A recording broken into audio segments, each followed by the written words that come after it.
Kamaldeen Sulemana is currently having his medicals for that move to Atalanta. As you can see here on your screen, the Ghanaian, who has been a person of interest for a lot of clubs in Europe, settled on Atalanta just last week. Reportedly around the region of 21 million euros has seen the Ghanaian move to Atalanta. We'll have a look at the details of the deal and also talk about Kudus MOHAMMED. Kudus over the weekend donated some football boots. He also spoke today, I think earlier this morning, at his Nima Cluster Schools, a place where he also schooled himself. We'll have a listen to what he had to say as he donated the boots. And Kudus MOHAMMED himself, according to reports, has agreed to join Tottenham Hotspur. Tottenham are reported to be interested in him. We'll have a look at the latest. Then we'll also talk about the FIFA Club World Cup. There's been some controversies over the weekend, especially after Jurgen Klopp expressed his displeasure with the Club World Cup, calling it the worst ever idea that has been implemented. I'll give my 2 cents on it, and let's calm down. This is or was expected, in my opinion.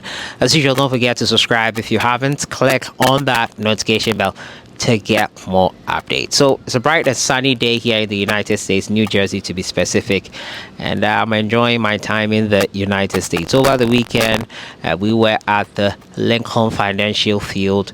We also made it to Virginia, visited Baltimore, some amazing states in and around the United States here, and it was great to be on that ride over the weekend. But we're back to base and back to talking about the Club World Cup and player transfers in respect to Ghanaians. And I'll start off with Kamaldeen Sulemana, who has, by the time I upload this video, I'm sure, completed his medical with as you can already know, Atalanta. Last week we got wind of the deal. Atalanta have agreed to sign Kamaldeen Sulemana from Southampton. You all know what happened when Kamaldeen signed up for Southampton. His team have been relegated now. What that means is that Kamaldeen would be playing in the championship once again, and that is where he came from. But fortunately for Kamaldeen, who in my opinion age is on his side, he got a move to Atalanta, and he's having his medical, has completed it, whichever one comes first by the time I upload this video.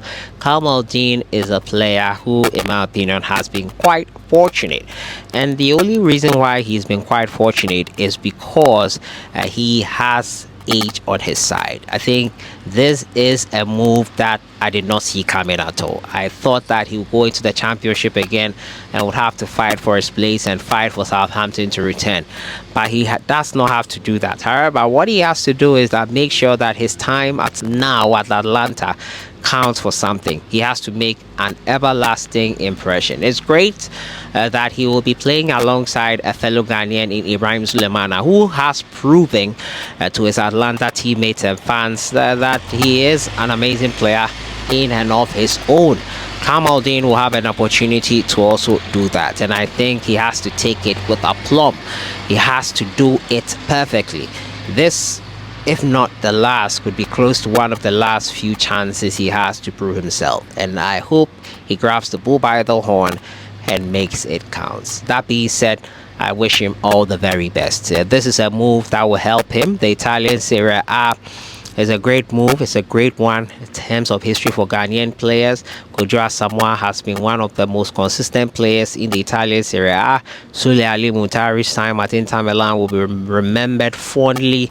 There have been a lot of Ghanaian players there. Kevin Prince Boateng at AC Milan as well.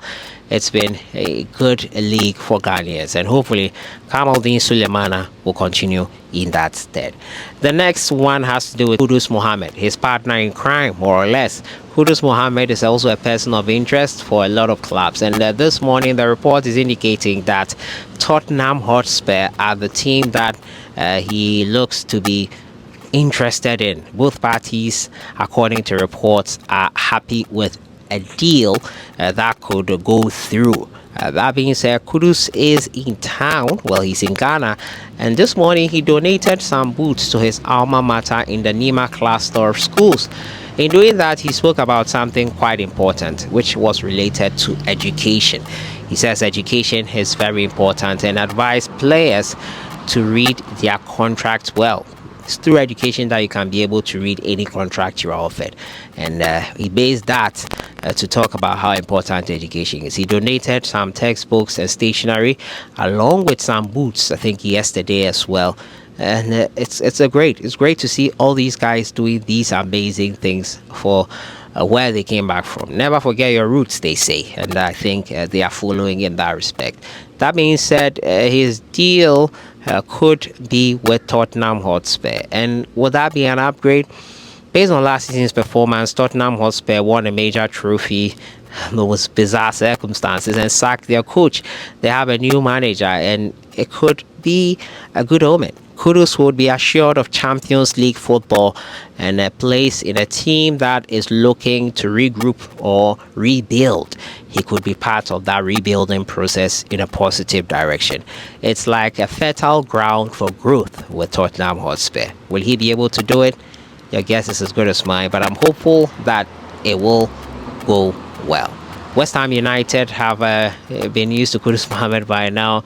We'll see what happens in the coming days. Clearly, there is a move going to happen with Kudus Mohammed, especially after we confirmed last week that he had changed his agency to a German one in Roof. So we'll keep it dialed here and we'll give you all the updates. My final story has to do with the Club World Cup and the criticisms it has come under.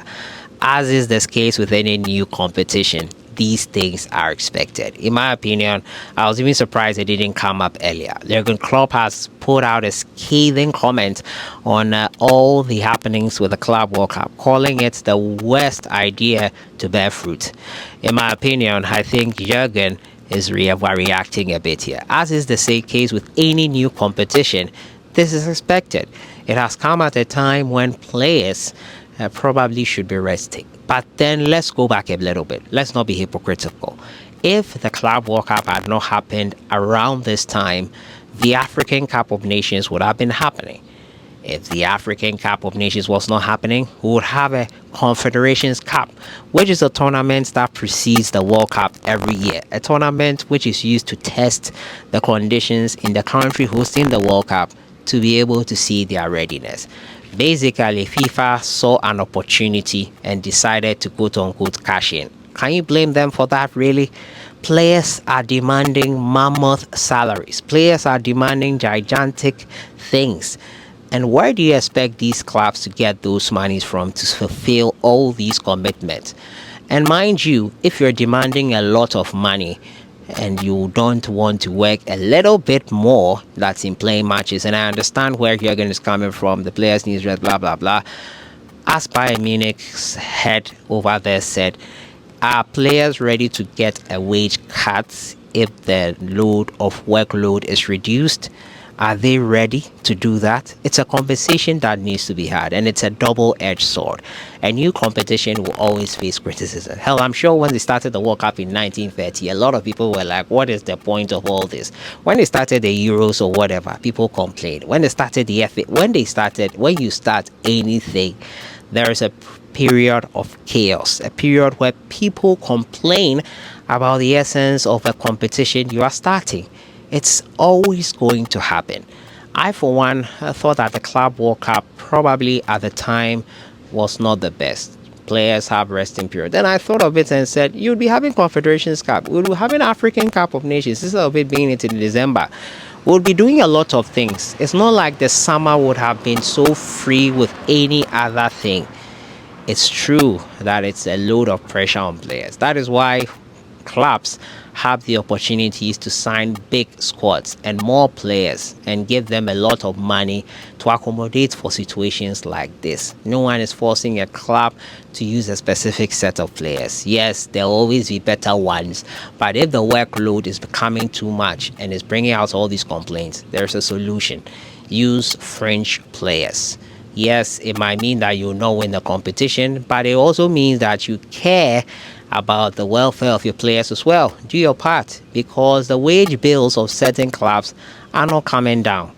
The wage bills and demands of players coming up are not coming down, and the economy as it stands now is not in the best position.